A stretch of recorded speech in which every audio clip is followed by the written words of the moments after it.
Hi, in this presentation I'm going to show you how to make a recording of your PowerPoint presentations in such a way that you can present it at a later stage to your lecturer.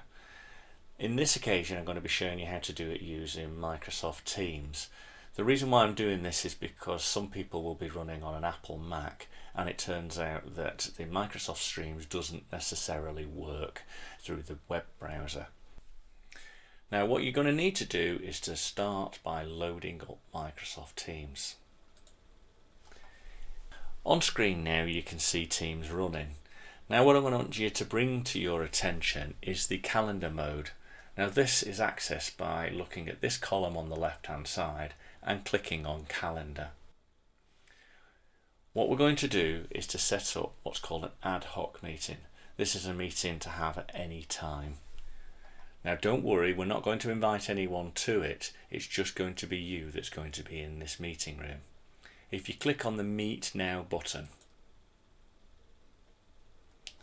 after a while you'll find that the lobby screen will be loaded, and this is the screen that you're going to be familiar with as the lobby that you attend before class starts. Now when you feel ready, make sure to click the Join Now button. Now after a while the screen will start to look something like this, except it'll be your face that will appear on the screen. If your face doesn't appear on screen, check these icons that I'm moving the mouse around at the moment. Make sure that your camera is turned on and that the microphone is on. If there's a line that appears through any of these two icons, you know that you are not going to make a recording with your face or your microphone on it. For the submissions that you make to University of Wales, you're going to need to make sure that you appear as a on the web camera.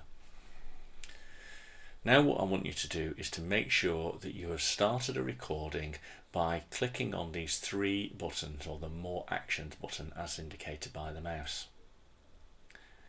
As you scroll down this, you will find one of the options is a Start Record button. So I'm going to start the recording now. After a while you'll see that your computer has started to record in. A message will appear and this little dot will turn red. Now what I need you to do is to press the Share Screen button. Now this button is available here where I'm circulating the mouse. If you click on this button now, a new window will appear. What I want you to do is to be recording the contents of your desktop. So if you click on that now, if you can see around the edge of the screen, and hopefully the screen capture software will have captured this, the area that is illuminated in red is now being recorded along with the video and the voiceover that you hear me doing now. Now what I want you to do is to load up your PowerPoint. You can see here that I'm trying to show you, the viewer what the Roberts Product Project technique is. Now I'm going to start my presentation by selecting the slideshow ribbon, and I'm going to present my rendition of what I believe the Roberts Product Project technique is. I can advance by pressing the keys on the keyboard left and right, and I can do all the talking that is necessary. Now remember, we're recording about 3 or 4 minutes, so make sure that you keep within that sort of guideline. When your recording is finished, press the Escape key and locate your Microsoft Teams button.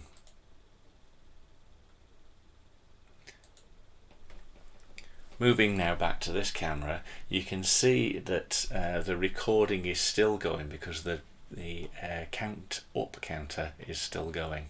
Now we need to stop the recording. So click on the More Actions button and then scroll down. You'll see the button that was saying Start Recording is now changed to Stop Recording. So if I click that and then confirm, the recording has finished. Now to locate where that recording is, I want you to look in the chat box or the conversation box, which is this little speech bubble that appears across the icons at the top. You can see now that in the chat box a meeting has been recorded, and what's more, it's being automatically loaded to the Microsoft Streams account. What's happening here is the video that you've just created is now being uploaded to the Microsoft Stream. Now, depending on how long the video is that you've recorded, how fast your computer is, and how fast the internet, this could take a few minutes. Now, after a while, you'll see that this button will have stopped spinning, and next to the sign that says meeting is 3 dots. If you click that, you will be able to open a Microsoft Stream version of the video that you've just recorded. After a while, the Microsoft Stream will appear on screen, and you can review it by pressing the play and moving the cursor along to see whether the video is suitable for showing to your lecturer. Now, to share with your lecturer, you're going to need to give them the permission to view it, because until that point the videos that you make are private. To change the permission, what you're going to need to do is click on these 3 dots, and one of the options that will appear after this is the update video details. In the middle column it shows the permissions, that is, who is allowed to see your video. In this area where it says people, you're going to now type in the name of your lecturer. In my case, it's Paul Ranson. Once I click on enter, you can see I've got 2 accounts here. Select the person that you want to make available your video. And when that person emerges in this viewers list, I also need you to make sure that this little checkbox is ticked. Remember, once you've done all of this, you need to click the apply button. Now you're going to need to share the button, and so by the share option here, you'll get this enormous web link. You can copy it by clicking on this copy button and then paste it into the Word document that your lecturer has supplied. It is this Word document that you're going to upload to Turnitin. That is all there is to it. Good luck.